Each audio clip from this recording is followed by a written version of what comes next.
听到的这段是潮州的即兴锣鼓乐大吉大利，您是不是觉得也感受到一种大吉大利的这种感受呢？接下来我要为您继续介绍的是在广东的即兴音乐。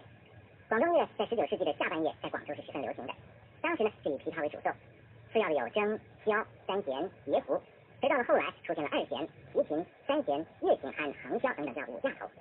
这种五架头俗称是硬弓形式。到了民国15年之后呢，改了以二胡、琴琴和扬琴的三箭头，俗称是软弓形式。以后逐年就增加了，在增加的这些乐器当中，包括中乐器跟西乐器都有。一直到现在，我们可以来听听这首著名的广东即兴音乐《步步高》。